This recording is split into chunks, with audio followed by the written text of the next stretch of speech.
Dando continuidade à leitura do Código de Normas da Corregedoria Geral de Justiça do Estado de Minas Gerais, instituído pelo Provimento Conjunto número 93 de 2020, vamos retomar agora o capítulo 3 da restauração de livros. Artigo 106.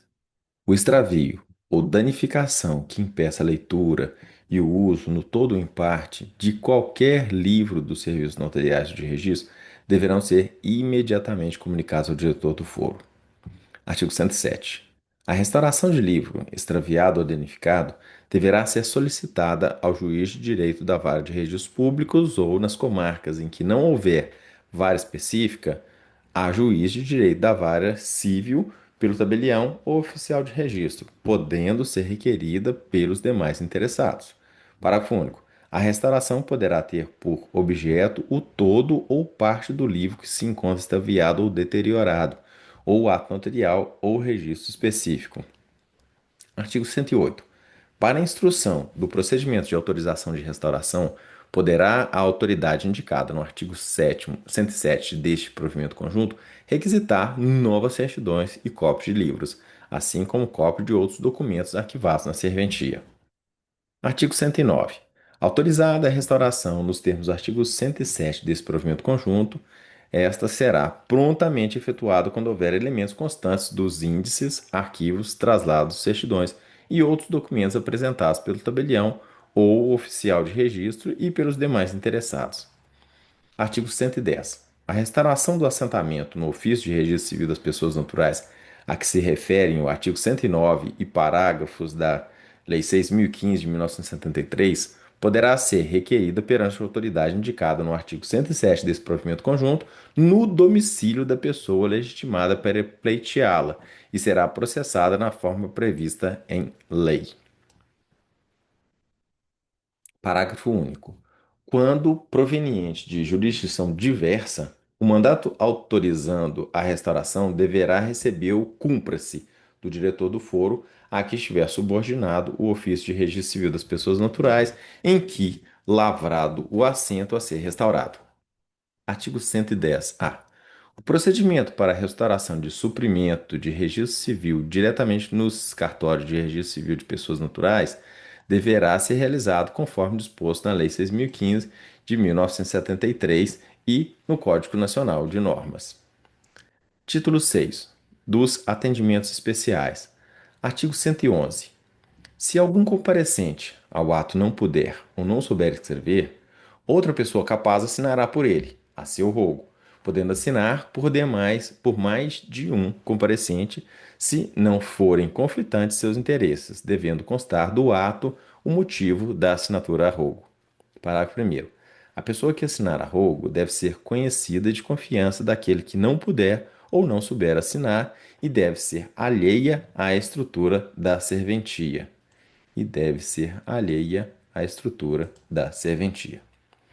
Parágrafo 2º.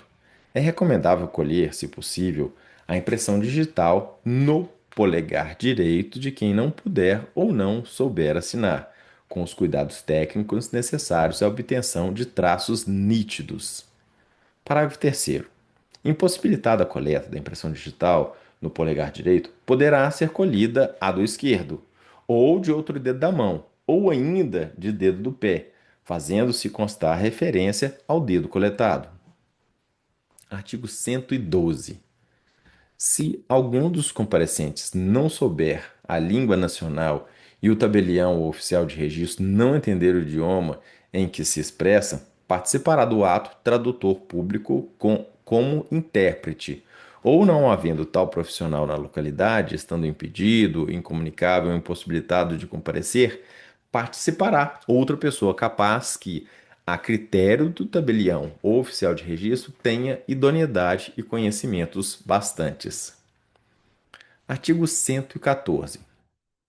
Quando, para a prática do ato, for obrigatória a identificação do interessado, deverá ser apresentado o original de documento de identificação oficial com foto, que permita o efetivo reconhecimento do portador dentro do prazo de validade, se houver. Artigo 114-A. É vedada a exigência de testemunhas apenas em razão do ato envolver pessoa com deficiência, salvo disposição em contrário. Título 7. das certidões e traslados. Artigo 115. Traslado é o documento público que contém a primeira cópia integral e fiel do teor da escritura, com a mesma data. Artigo 116. Certidão é um instrumento público expedido em razão do ofício e que contenha alternativamente dois pontos. 1. Cópia integral e fiel do teor de escrito existente em livro ou arquivo da serventia. 2. Resumo de ato praticado ou de documento arquivado na serventia. 3. O relato da realização de atos conforme quesitos. 4. A negativa da existência de atos. Parágrafo primeiro. No caso de emissão de certidão de inteiro teor, cabe ao tabelião ou oficial de registro emitir certidão dos atos praticados, documentos arquivados ou digitalizados. Parágrafo segundo. No caso de emissão de certidão conforme quesitos, a parte deverá indicar com clareza as informações que deseja obter. Artigo 117.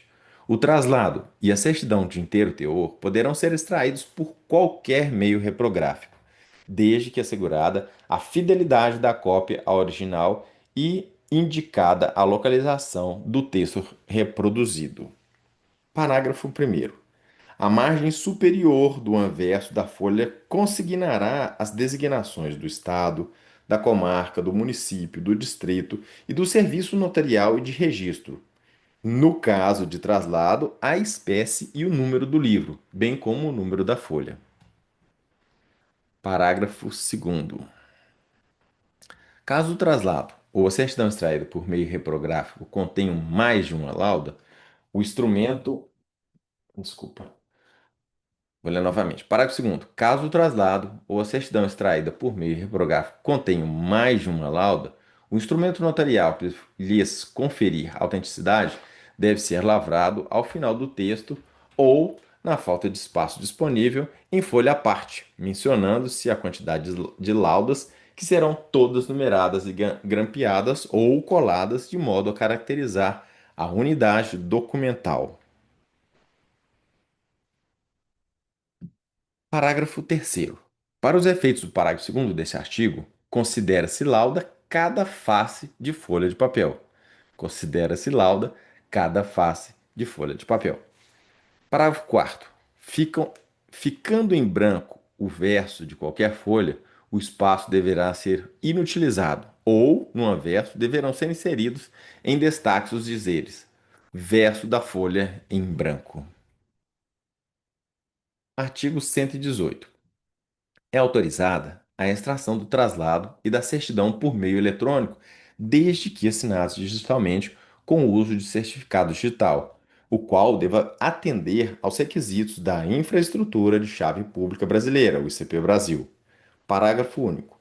Na hipótese do caput deste artigo, as escrituras e outros documentos públicos poderão ser remetidos pela internet diretamente pelo tabelião ou oficial de registro ou seus prepostos a outras serventias ou ao interessado. Artigo 119. A serventia que efetuar o registro de documento e imagens deverá, a requerimento dos interessados, emitir certidão de parte, conforme quesitos ou todo o arquivo. Artigo 120. Os traslados e as certidões fazem a mesma prova que o original, devendo deles constar obrigatoriamente a identificação do serviço notarial de registro expedidor com o número ordinal do tabelionato ou ofício, a atribuição, a localidade, o nome do tabelião ou oficial de registro, o endereço completo e o número de telefone. Artigo 121. Da busca realizada será entregue ao interessado comprovante da prática do ato, nas hipóteses em que dela não resultar o fornecimento de certidão. Parágrafo único. O comprovante de busca conterá a identificação disposta no artigo 120 desse provimento conjunto e mencionará apenas a localização ou não do ato, com a indicação do período solicitado. Artigo 122. A certidão negativa somente será emitida mediante requerimento verbal ou escrito do interessado.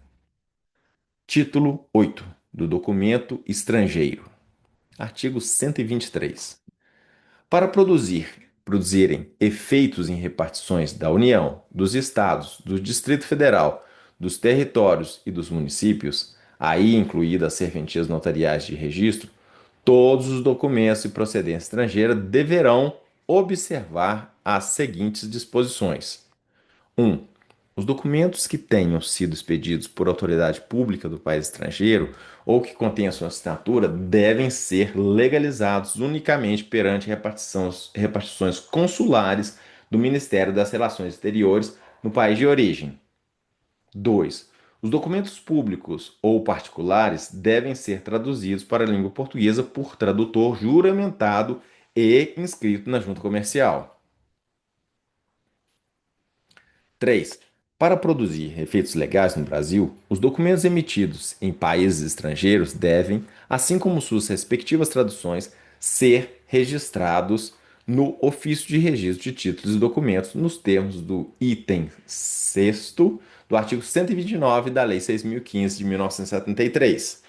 Parágrafo único. Não podem ser realizadas comunicações, avisos, intimações, notificações extrajudiciais em língua estrangeira, mesmo que conste do documento também uma versão do texto em língua portuguesa, salvo se acompanhados de tradução efetuada por tradutor juramentado, na forma do inciso 2 desse artigo. Artigo 124. O procedimento previsto no artigo 123 desse provimento conjunto não se aplica aos instrumentos lavrados em embaixadas ou consulares brasileiros no interior. Novamente, o procedimento previsto no artigo 123 desse provimento conjunto não se aplica aos instrumentos lavrados em embaixada ou consulado brasileiro no exterior. Artigo 124-A. Os estrangeiros poderão ser identificados: 1. Por seu passaporte. 2. Por documento de identidade civil ou documento estrangeiro equivalente, quando admitidos em tratado. 3. Pela Carteira de Registro Nacional Migratório, CRNM, desde que contenha fotografia. Parágrafo 1º. Os estrangeiros poderão fazer prova de identidade, estado civil e filiação mediante cédula especial de identificação ou passaporte, acompanhados de tradução. Parágrafo 2º. A identificação civil do solicitante de refúgio, de asilo, de reconhecimento apátrida ou de reconhecimento humanitário para a prática de qualquer ato perante as serventias notariais de registro poderá ser feita mediante a apresentação do documento comprobatório do requerimento formulado à autoridade competente, desde que contenha foto. Artigo 125. As apostilas emitidas por países partes da Convenção sobre a eliminação da exigência de legalização de documentos públicos estrangeiros, inclusive as emitidas em data anterior à vigência da Convenção no Brasil, serão aceitos em todo o território nacional a partir de 14 de agosto de 2016, em substituição à legalização diplomática ou consular de que trata o inciso 1 do artigo 123 desse provimento conjunto. Artigo 126. Não será exigida a posição de apostila quando, no país onde o documento deva produzir efeitos, a legalização em vigor, tratado, convenção ou acordo de que a República Federativa do Brasil seja parte, afaste ou dispense o ato de legalização diplomática ou consular. Parágrafo único. As disposições de tratado, convenção ou acordo a que a República Federativa do Brasil seja parte e que tenham a simplificação ou dispensa do processo de legalização diplomática ou consular de documentos prevalecem sobre as disposições da Convenção da Apostila, sempre que tais exigências formais sejam menos rigorosas do que as expostas no artigo 3º e 4º da referida Convenção. Título 9. Do apostilamento de documentos produzidos no território nacional. Artigo 127. A emissão de apostila deve observar o disposto no Código Nacional de Normas e Resolução do CNJ número 228, de 22 de junho de 2016, que regulamenta a aplicação no âmbito do Poder Judiciário da Convenção sobre a eliminação da exigência de legalização de documentos públicos estrangeiros celebrada na Haia, em 5 de outubro de 1961. Artigo 128. As manifestações de interesse na prestação de serviço de apostilamento deverão ser encaminhadas à Corregedoria Geral de Justiça por meio do canal Fale com TJ. Artigo 129. Em caso de extravio ou de inutilização do papel de segurança utilizado para o ato de aposição da apostila, as autoridades apostilantes deverão inserir as informações diretamente no sistema eletrônico de apostilamento. Título 10. Dos documentos produzidos eletronicamente. Artigo 130. Os oficiais de registro e os tabeliães deverão recepcionar diretamente títulos e documentos natodigitais ou digitalizados, observado o disposto nos artigos 208 seguintes do Código Nacional de Normas. Parágrafo único. Os oficiais de registro de imóveis deverão observar, além dos artigos 208 e seguintes do Código Nacional de Normas, o disposto nas normas técnicas do Operador Nacional do Sistema de Registro Eletrônico, o ONR, e o disposto no artigo 1182 deste provimento conjunto.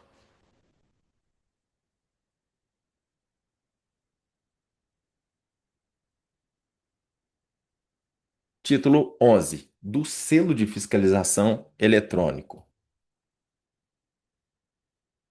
Artigo 133. A prática dos atos notariais e de registro do Estado de Minas Gerais será realizada obrigatoriamente com a impressão do número do selo de fiscalização eletrônica ou com a fixação de etiqueta autoadesiva ou adesiva de segurança com o número de selo de fiscalização eletrônica na forma prevista na Portaria Conjunta TJ-MG CGJ CEF-MG número 9 de 16 de abril de 2012, que institui o selo de fiscalização eletrônica no âmbito dos serviços notariais de registro do Estado de Minas Gerais. Parágrafo único. O selo de fiscalização eletrônica deverá ser aposto ou impresso em documentos e papéis expedidos ou submetidos ao exame quando da prática de atos notariais e de registro. Deixa eu ter marcado aqui, ó. Quando da prática de atos notariais e de registro. Título 12. Dos emolumentos e da taxa de fiscalização judiciária. Artigo 134. A contagem, a cobrança e o pagamento de emolumentos relativos aos atos praticados pelos serviços notariais de registro e o recolhimento da TFJ obedecerão ao disposto na Lei Estadual número 15.424 de 2004. Artigo 135. O ato notarial ou registral relativo à situação jurídica com conteúdo financeiro será praticado com base nos parâmetros constantes no parágrafo 3º do artigo 10 da Lei Estadual número 15.424 de 2004, prevalecendo o que for maior. Prevalecendo o que for maior. Parágrafo 1º. Se o preço ou valor econômico do bem ou do negócio inicialmente declarado pelas partes, bem como os demais parâmetros previstos em lei, estiverem em flagrante dissonância com o valor real ou de mercado, será previamente observado o seguinte. Então, quais são as observações? 1. O tabelião ou oficial de registro, na qualidade de agente arrecadador de taxas, esclarecerá ao usuário sobre a necessidade de declarar o valor real ou de mercado do bem ou negócio. 2. Sendo acolhida a recomendação, o ato será praticado com base no novo valor declarado, que constará do corpo do ato. 3. Não sendo acolhida a recomendação, poderá ser instaurado processo administrativo de arbitramento de valor perante o diretor do foro, adotado o procedimento previsto nos artigos 150 a 161 deste provimento conjunto. Parágrafo 2º. O novo valor declarado ou arbitrado será utilizado tão somente para fins de recolhimento da TFJ e dos emolumentos. Vou deixar isso aqui também marcado, que ele não pode se tornar referência. Artigo 136. No preenchimento do relatório mensal referente à declaração de apuração de informações de taxa de fiscalização judiciária, o DAP-TFJ, a quantidade de atos praticados e o respectivo código de recolhimento contidos no anexo 2 da Portaria Conjunta TJ-MG CJ-CF-MG número 3 de 30 de março de 2005, que disciplina o recolhimento da taxa de fiscalização judiciária, o controle e a fiscalização dos atos praticados pelos serviços notariais de registro, infrações e penalidades deverão ser acompanhados das descrições complementares constantes do campo desconto/isenção referente aos tipos de tributação do SISNOR. Artigo 137. O tabelião e o oficial de registro cotarão os valores à margem do documento a ser entregue ao interessado no livro, ficha ou outro apontamento a ele correspondente, constante do arquivo da serventia, bem como fornecerão o usuário recibo circunstanciado no qual conste para cada tipo de ato praticado 1. O valor A. Dos emolumentos, B. Da TFJ, C. Do valor final ao usuário, D. Do ISSQN, se houver, e dos valores de eventuais despesas providas pelo usuário na forma do artigo 17 da Lei Estadual número 15.424 de 2004. 2. A quantidade de atos praticados e os respectivos códigos fiscais especificados no anexo 2 da Portaria Conjunta TJ-MG CGJ-CEF-MG número 3 de 2005. Parágrafo 1º. Para a emissão do recibo de que trata o caput deste artigo, serão observados os valores constantes das tabelas de emolumentos vigentes, fazendo-se constar de forma desmembrada a quantia destinada ao recompe e a data de recebimento. Parágrafo 2º. A segunda via dos recibos emitidos deverá ser arquivada em meio físico ou eletrônico pelo prazo de 6 meses contados da data de emissão. Parágrafo 3º. Nos casos de arquivamento eletrônico, deverá ser formado e mantido em arquivo de segurança os recibos mediante backup em mídia eletrônica digital ou outro método hábil à sua preservação. Parágrafo 4º. Na cotação realizada no livro, ficha ou outro apontamento a ele correspondente, constará do arquivo da serventia a que se refere o caput deste artigo e deverá haver. Então, nessa cotação deverá haver 1. O valor A. Dos emolumentos, 2. Da TFJ, C. Do total cobrado, D. Eventual ISSQN. 2. O número do selo de fiscalização eletrônica de consulta e o respectivo código de segurança. 3. A quantidade de atos praticados e os respectivos códigos fiscais especificados no anexo 2 da Portaria Conjunta TJ-MG CGJ CF-MG número 3 de 2005. Parágrafo 5º. Poderá o tabelião oficial de registro lançar na cotação realizada no livro, ficha ou outro apontamento a imagem do QR Code para consulta do selo eletrônico utilizado no ato.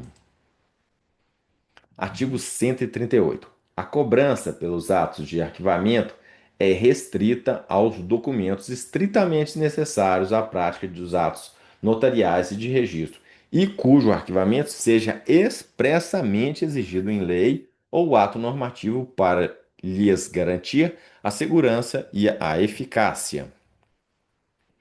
Então vamos encerrar por aqui. No próximo bloco a gente retoma aí no artigo 139, que vai tratar aí da assistência judiciária e da isenção de recolhimentos de emolumentos e taxas de fiscalização judiciária.